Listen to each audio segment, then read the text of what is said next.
This is your 8 o'clock broadcast live from News 106 with Anna Shapiro and Rachel Friedrich. Welcome to your evening broadcast. Here tonight with a special report about a common substance that is easily accessible, often abused, and currently the most popular drug in the United States, with average consumption of 300 milligrams per day. And added to the hundreds of food items, many people take no notice of daily intake and the way that it affects long-term health.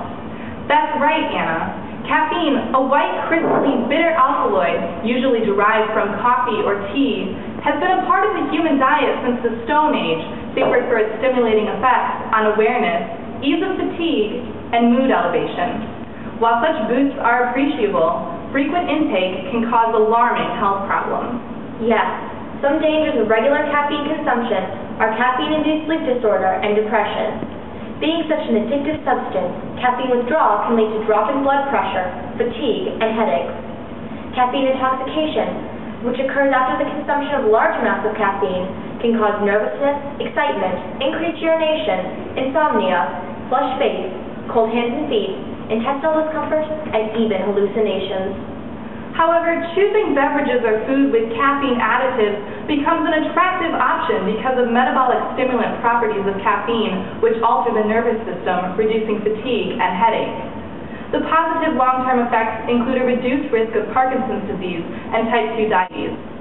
Here tonight with more on the subject is Dr. Friedrich Ferdinand Rouge, discoverer and head researcher of the alkaloid since 1819. Thanks for being here tonight, Dr. Rouge. Danke, 'tis a good time to be here considering my current research concerning the concentration of cacao bean in Kinder chocolate in the Rhineland. And what are your preliminary findings, Doctor? Thus far, after detailing our control group and segregating several experimental groups, our inconclusive charts show a rising exponential trend that everyone loves chocolate. So, Doctor, you isolated caffeine in 1819, but what exactly is caffeine? The most obvious question. Caffeine is trimethylxanthine, also known as coffee, theine, mathine, guarine, and methylphenbromine. I know that caffeine is found in coffee beans and in tea, but where else is it found? Caffeine is naturally found chemical in guarana, yerba mate, and cacao beans, where it acts as a natural pesticide. So its chemical properties act as a built-in defense system. Yes, but caffeine is obviously non-toxic to humans, as it's found in beverages such as soda, coffee, tea, and energy drinks, but has recently been manufactured in hygiene products such as shampoo and soap. Dr. Rouge, the chemical formula of caffeine, CaH10N4O2, implies that caffeine is a compound that consists of elements that occur naturally in the body. Why then does it have such strong effects like increased heart rate and stimulation of the nervous system? Actually, Rachel, just because our bodies contain carbon, hydrogen, nitrogen, and oxygen doesn't mean that chemical reactions aren't going to occur when those chemicals come into contact with different compounds. The structure of caffeine makes it a reactive compound based on its many active groups, such as carbonyl, methyl, and amine, and causes such effects as the release of glucose from the liver and increases levels of dopamine.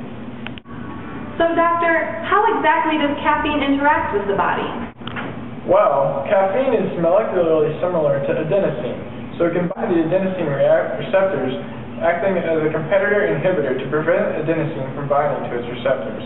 Adenosine is used in ATP synthesis and also acts as a synaptically released neurotransmitter. Adenosine has many different receptors, including one that is associated with the release of dopamine during sleep. Caffeine blocks this and increases levels of dopamine out of sleep. Caffeine is also a competitive inhibitor to CAMP phosphodiesterase, which is associated with the conversion of cyclic AMP to non-cyclic form. However, when caffeine blocks this conversion, cyclic AMP increases in the cell, causing an increase of protein kinase A, which results in increased hydrogen and potassium ATPase activity. How interesting, Dr. Rouge. In our last 30 seconds now, what advice can you give to Americans about monitoring their caffeine intake?